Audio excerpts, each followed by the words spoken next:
The storm didn't give warnings out here. One moment the desert was still. The next the sky folded in on itself. Wind tearing across the open land like it meant to erase everything standing on it. I was locking the doors of my supply station when I saw movement. Through the blowing sand, a shape that didn't belong to the storm. A woman stumbled forward, her steps uneven, her body bent under weight that shouldn't have been there. When lightning split the sky, I saw the child strapped tightly to her back, his small arms wrapped around her shoulders like he knew letting go meant disappearing. She collapsed a few feet from my door. I rushed to her, the wind nearly knocking me flat. Her sleeve was dark with blood, not fresh but not old either. Her eyes snapped open when I touched her arm, sharp and alert despite exhaustion. She tried to pull herself up, protective even while barely conscious. "Don't," she said, her voice rough. "They're close." I didn't ask who they were. The fear in her eyes told me enough. I dragged her inside just as headlights flickered in the distance, briefly cutting through the storm. The child whimpered but didn't cry. That struck me harder than anything. He was used to being quiet. Inside, I locked the door and guided them down into the old storm cellar beneath the floorboards. It smelled of dust and cold earth. I wrapped a blanket around the boy first. Only then did the woman allow herself to breathe. Her name was Nalin. She told me she was Apache, that the land around us once belonged to her people, and that some men wanted it back, under their control, with no concern for who was standing in the way. Her son, Taza, pressed his face against her neck, watching me with eyes far too serious for his age. Thunder rolled overhead as the trucks passed without stopping. Each sound made Nalin tense, ready to fight or flee even in the dark. When silence finally returned, she sagged against the wall, exhaustion winning. I realized then how easily I could have pretended not to see her in the storm, how simple it would have been to lock my door and walk away. Instead, I sat on the cellar floor, listening to the child's steady breathing, knowing something irreversible had already begun. The storm passed, but the danger didn't. Days blurred together as Nalin and her son remained hidden, moving only when necessary, always alert. I expected fear to rule our lives, but what surprised me was her calm. She treated survival like a skill, not a panic. At dawn, she scanned the horizon before the sun cleared the mesas. At night, she listened to the wind, as if it carried messages meant only for her. Taza adjusted faster than I thought possible. He followed me around the station in silence, copying everything I did, stacking supplies, reading the generator, tracing shapes in the dust with a stick. When I handed him a canteen one afternoon, he smiled, just slightly, and something in my chest tightened in a way I didn't recognize. Nalin watched it all. She never thanked me outright, but she showed gratitude through action. She fixed a broken hinge I'd ignored for years, mended torn canvas, and cooked meals using almost nothing. When she spoke of her past, it wasn't with bitterness, just honesty. She told me her husband had died protecting their land, refusing to sign it away. Taza had been strapped to her back then too. At night, when the desert cooled and Taza slept wrapped in blankets, we sat by a low lantern.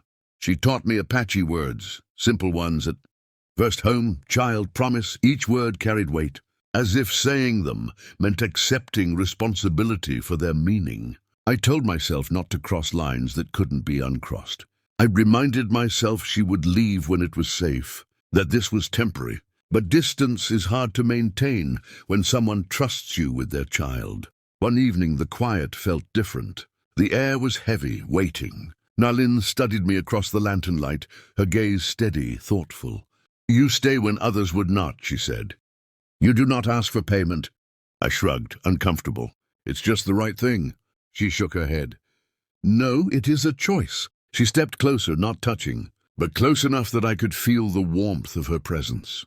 "In my people," she continued, "family is built by what you do, not only by blood."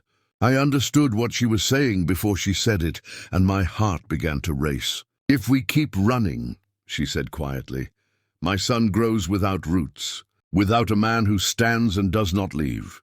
Her eyes met mine, searching, not begging. "I will not choose fear again."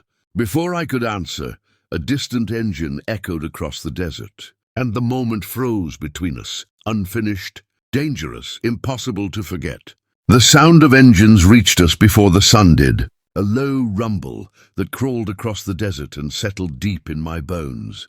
Nalin was already awake, her hand pressed flat against the ground, as if she could feel the vibrations through the earth itself. She looked at me once and I knew this wasn't a false alarm. This was the moment she'd been preparing for since the storm. We moved fast and quiet. I grabbed water, a rifle I hoped I wouldn't have to use, and led them out the back, away from the station, toward the narrow trails only locals ever noticed. Tizer didn't make a sound.